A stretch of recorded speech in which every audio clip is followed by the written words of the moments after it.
Hello friends, welcome back to my channel. ட்ராமாக்குள்ள போறதுக்கு முன்னாடி மறக்காம இந்த வீடியோக்கு ஒரு லைக் போட்டுருங்க. போன எபிசோட் லாஸ்ட்ல நம்மளோட கங்கா வீட்டை விட்டு வெளில போயிருப்பா. அதோட அந்த பாட்டை முடிச்சிருப்போம். அதுக்கப்புறம் என்ன நடந்துச்சு அப்படின்னு சொல்லிட்டு இப்ப பார்த்து தெரிஞ்சுக்கலாம். சரி வாங்க ட்ராமாக்குள்ள போகலாம்.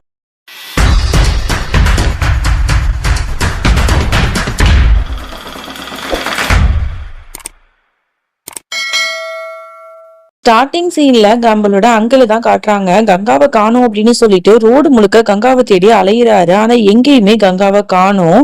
இங்க அப்படியே பார்த்தா வீட்டுல காட்டுறாங்க.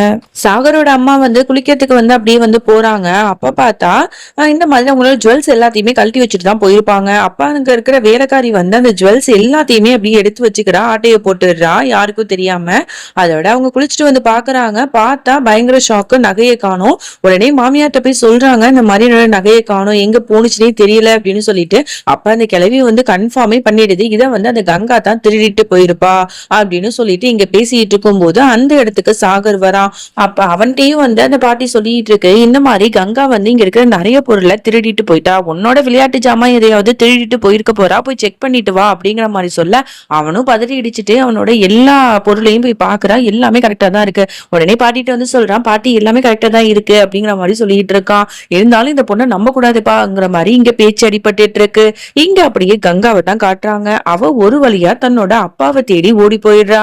அவளோட அப்பாவோட டெட் பாடி கிடைக்கல அப்படின்னு சொல்லிட்டு பேசிட்டு இருந்திருப்பாங்கல்ல, அதனால அவ ரொம்பவே மனசுடைஞ்சு போயிருப்பா. அவரோட டெட் பாடியை கண்டுபிடிக்கணுங்கிறதுக்காக தான் இந்த பிணவரையை நோக்கி ஓடி வந்திருப்பா. எங்க பார்த்தாலும் தேடி பாக்குறா, எங்கேயுமே காணோம். அப்போ ஒரு பொணம் கிட்ட ஒரு நம்ம கங்காவோட வளையல கையில வச்சுட்டு யாரோ படுத்திருக்கிற மாதிரி இருக்கு. யாருன்னு போய் பார்த்தா அவ கண்டுபிடிச்சிடறா, அவளோட அப்பா தான். உடனே முகத்தை அப்படியே பார்த்துட்டு கதறி கதறி அழுதுட்டு இருக்கா, அப்பா அப்பா அப்படின்னு சொல்லிட்டு.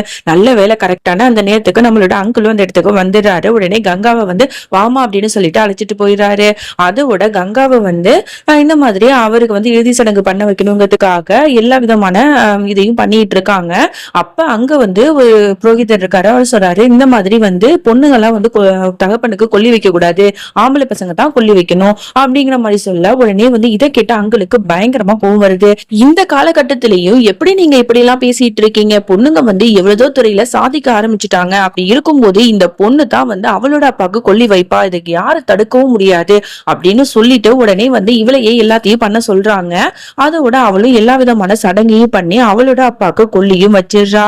கொல்லி வச்சுட்டு அவளால தாங்க முடியல, அந்த வழியில அப்படியே கத்தி கதறா. அந்த இடத்துல அங்கிள் தான் அவளை அரவணைச்சு அந்த இடத்த விட்டு கூட்டிட்டு போறாரு. அதோட கங்கா எங்க வீட்டுக்கும் வந்துடுறா. நம்ம மங்களோட பையை தான் கூட்டு விடுறாரு. உடனே அவளை பார்த்தா அங்க இருக்கிற பாட்டி உடனே இவளை போய் செக் பண்ண அப்படிங்கிற மாதிரி வேலைக்காரிட்ட சொல்ல உடனே அவளும் எங்க பார்த்தாலும் செக் பண்ணிட்டு ஒண்ணுமே இல்லை அப்படிங்கிற மாதிரி சொல்றா. நீ திருடி எங்கடி ஒளிச்சு வச்சிருக்க சொல்லு அப்படிங்கிற மாதிரி அவளை ரொம்பவே கஷ்டப்படுத்துற மாதிரி பேசிட்டு இருக்காங்க. அவ எதுவுமே சொல்லாம அப்படியே அமைதியா நிக்கிறா. கரெக்டா அந்த இடத்துக்கு அங்கிள் வந்துடுறாரு. எல்லாரும் என்ன பண்ணிட்டு இருக்கீங்க அப்படிங்கிற மாதிரி கேட்டா அப்பதான் சாகர் சொல்றான், இல்லப்பா அம்மாவோட நகைய இந்த கங்கா திருடிட்டா, அதான் பாட்டி பேசிட்டு இருக்காங்க அப்படிங்கிற மாதிரி சொல்ல உடனே அவருக்கு பயங்கரமா கோவம் வருது. எதுக்கு இந்த சின்ன பொண்ணை எல்லாரும் இப்படி வெறுக்கிறீங்க, அவளுக்கு திருடிங்கிற பட்டத்தையும் கட்டுறீங்க, அவ எங்க தெரியுமா போனா, அவளோட அப்பாவுக்கு கொல்லி வைக்கதான் போனா, இந்த பாருங்க அவரோட அஸ்தியும் என் கையில தான் இருக்கு அப்படிங்கிற மாதிரி சொல்ல இதை கேட்டு அங்க இருக்கிற எல்லாருக்குமே பயங்கரமா ஷாக் ஆகுது. நம்ம தான் தப்பா அவளை புரிஞ்சுக்கிட்டோமோ அப்படின்னு சொல்லிட்டு வருத்தப்படுறாங்க. உடனே அங்கிள் சொல்றாரு, இந்தம்மா இந்த அஸ்தியை போய் பத்திரமா வச்சுக்க, இதை கங்கை நதியில கரைக்கணும் அப்படிங்கிற மாதிரி அவர் சொல்ல அவளும் அதை வாங்கிட்டு அப்படியே சோகமா அந்த இடத்த விட்டு நகர்ந்து போறா. அங்க இருக்கிறவங்க எல்லாரும் அப்படி கில்ட்டியா அவளையே பார்த்துட்டு இருக்காங்க. அடுத்த நாள் ஆகுது. பாட்டி வேலைக்காரனை திட்டிக்கிட்டு எல்லா வேலையும் பண்ணிக்கிட்டு சாமிக்கு பூஜை பண்ணிட்டு இருக்கு. இது எல்லாத்தையுமே கங்கா தூரத்துல இருந்து பார்த்துட்டு தான் இருக்கா. அப்ப சாகர் அந்த இடத்துக்கு வரா. இந்த மாதிரி பாட்டி பிரசாதம் கொடுங்க அப்படிங்கிற மாதிரி கேட்டி வாங்கி சாப்பிடுறான். அப்பதான் சொல்றான், கங்காக்கு கொடுங்களேன் பாட்டி அப்படின்னு சொல்லிட்டு உடனே பாட்டியும் இங்க வா அப்படிங்கிற மாதிரி கூப்பிட்டு கங்காக்கு பிரசாதம் கொடுக்க போகும்போது அவங்க கேக்குறாங்க, இந்த மாதிரி நீ குளிச்சிட்டியா அப்படின்னு சொல்லிட்டு. இல்ல அப்படிங்கிற மாதிரி அவ தலையாட்டுறா. உடனே இதெல்லாம் அவ்வளவு அபசகுணம் தெரியுமா, வா குளிச்சுட்டு அதுக்கப்புறமா நீ இதெல்லாம் சாப்பிடு அப்படின்னு சொல்லிட்டு உடனே அவங்கள பக்கத்துல கூட்டிட்டு போறாங்க அவங்களோட ரூமுக்கு. உடனே ஒரு துணியை எடுத்து கொடுத்து இந்த புடவையை கட்டிக்கிட்டு போய் குளிச்சுட்டு வா போ அப்படின்னு சொல்லிட்டு அவளை வேட்டி விடுறாங்க. அவளும் சரின்னு சொல்லிட்டு அந்த இடத்த விட்டு போயிடுறா. அடுத்த நிமிஷமே வாசல்ல வந்து ஒரு ஆட்டோ வந்து நிக்குது. அதுல வந்து சீன்கார ஆன்ட்டி வந்து ஒண்ணு இறங்குது. உடனே வந்து ஆட்டோக்காரன் வந்து இந்தாங்கம்மா காசு கொடுங்க அப்படின்னு கேட்க, அவங்க காசு கொடுத்துட்டு அப்படியே வந்து பேலன்ஸ் கூட வாங்காம போறாங்க. இதுலயே தெரியுது இது செம சீன்கார ஆன்ட்டியா இருக்கும் போல. அப்புறம் உள்ளாக்க போனதுக்கு அப்புறம் அம்மா அம்மா அப்படின்னு சொல்லிட்டு கத்திட்டு இருக்கு. வீட்ல யாருமே இல்லையே, எங்க போனாங்க அப்படிங்கிற மாதிரி தேடிட்டு மாடிக்கு போய் பாக்குது. அங்க பார்த்தா நம்மளோட கங்கா அழகா தலை குளிச்சுட்டு தலை தொட்டிட்டு வந்து நிக்கிறா. உடனே அவளை பார்த்துட்டு அப்படியே வாயை பிளந்துட்டு பார்த்துட்டு இருக்கு. இவ யாரு புதுசா இருக்காளே, ஒருவேளை திருடியா இருக்குமோ அப்படின்னு சொல்லிட்டு திருடி திருடி அப்படின்னு சொல்லிட்டு வேகமா கத்திக்கிட்டு கீழே ஓடி வருது.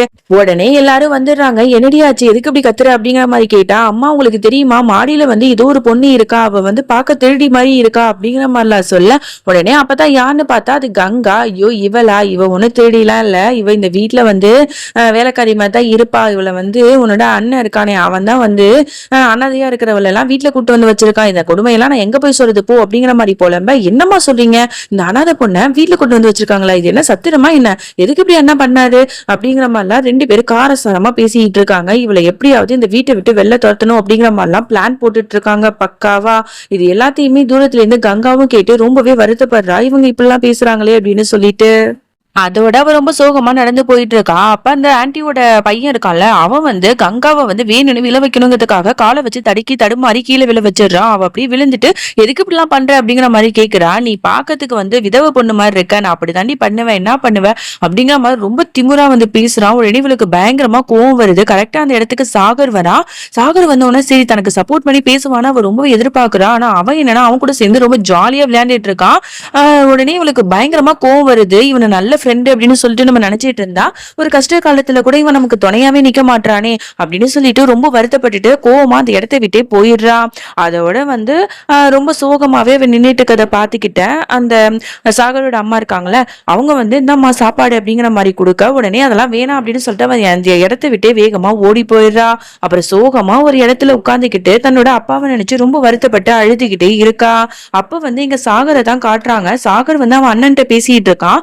அந்த மாதிரி கங்கா வந்து கோவமா இருக்கா அப்படிங்கிற மாதிரி சொன்ன உடனே போய் அவளை போய் சமாதானப்படுத்துறாங்கிற மாதிரி அவரு சொல்ல, உடனே வந்து இவ வந்து கங்காவை பாக்கிறதுக்கு மொட்டை மாடிக்கு போயிட்டு அவன் கிட்ட இருக்கிற எல்லா விளையாட்டு பொருளையும் கூட்டு வந்து வச்சு, இந்த பாரு கங்கா என்னை மன்னிச்சிரு, நான் வந்து அந்த இடத்துல உனக்கு சப்போர்ட் பண்ணிருக்கணும், ஏதோ வந்து அவன் ரொம்ப நாள் கழிச்சு வந்தான் நான் வீட்டுக்கு, அவன் கிட்ட எப்படி கோவமா பேச எனக்கு தெரியல, அதனாலதான் நீ ஒன்னும் கோச்சுக்காத, உனக்கு சப்போர்ட்டா நான் இருப்பேன் அப்படிங்கிற மாதிரிலாம் பேசி அவகிட்ட சாரி கேட்கிறான். ஆனா அவ வந்து ரொம்ப கோவமா, நான் வந்து உன்னை பெஸ்ட் ஃப்ரெண்டா நினைச்சேன், ஆனா நீ வந்து எனக்கு எப்பவுமே துணையா இருக்க மாட்டேங்கிறத நான் நேத்தே புரிஞ்சுக்கிட்டேன், இனிமே என்கிட்ட பேசாத அப்படின்னு சொல்லிட்டு கோவமா அந்த இடத்தை விட்டே போயிடுறா.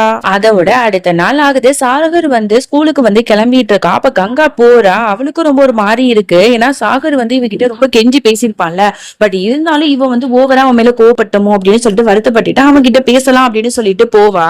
அப்ப வந்து அவன் வந்து இப்ப இவகிட்ட ஈகோ காட்டுறான், பேசாம வந்து அப்படியே போயிட்டு இருக்கான். அப்பதான் வந்து சரி நீ ரொம்ப பண்ணாத, நேத்து வந்து நீ எனக்கு சப்போர்ட் பண்ணல, எனக்கு வந்து ரொம்ப கஷ்டமா இருந்தது, அதனாலதான் அப்படி பேசிட்டேன், சரி பரவாயில்ல விடு அப்படிங்கிற மாதிரி ரெண்டு பேரும் பேச முயற்சி பண்ணிட்டு இருக்கும்போது அப்ப அவன் சொல்றான், இந்த பாரு இன்னைக்கு வந்து நான் ஸ்கூலுக்கு போகவே எனக்கு விருப்பம் இல்லை, எனக்கு வந்து கிரிக்கெட் விளையாடணும்னு ரொம்ப ஆசையா இருக்கு, ஆனா அம்மா திட்டுவாங்க விட மாட்டாங்க, அதனால நீ என்ன பண்ற, நான் ஸ்கூலுக்கு போறேன், உனக்காக நான் வெயிட் பண்ணுவேன், இங்க வந்து என்னோட கிரிக்கெட் பால் பேட் எல்லாமே இருக்கு, இதை எடுத்துட்டு எப்படியாவது என்னோட ஸ்கூலுக்கு வந்துரு, இதான் என்னோட ஸ்கூலோட அட்ரஸ் அப்படின்னு சொல்லிட்டு எழுதி கொடுத்துட்டு அந்த இடத்தை விட்டு வேகமா அவன் போயிடுறான். அப்போ கங்கா வந்து ஓகே அப்படின்னு சொல்லிட்டு அவனோட அந்த பேக்கை தூக்கிட்டு யாருக்குமே தெரியாம கீழே வேக வேகமா நடந்து போறா.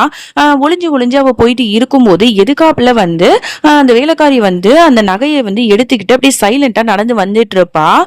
அந்த கூடத்துல தான் வந்து பாட்டி உட்கார்ந்துட்டு இருக்கு. அப்ப கங்கா தெரியாம அந்த வேலைக்காரி மேல மோதிடுவா. அப்ப அந்த நகை எல்லாமே பாட்டியோட காலுக்கு கீழே போய் விழுந்துருது. இதெல்லாம் பார்த்துட்டு அந்த வேலைக்காரி பயங்கரமா ஷாக் ஆகி நிக்கிறா. ஐயோ இதை மட்டும் இந்த கிழவி பார்த்துச்சுன்னா என்னோட சோழி முடிஞ்சிருமே அப்படின்னு சொல்லிட்டு பயந்துட்டு நிக்கிறா.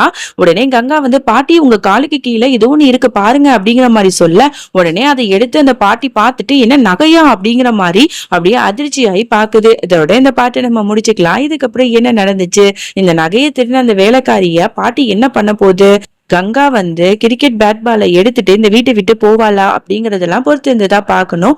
அது வரைக்கும் என்னோட காத்திருங்கள். பாய்.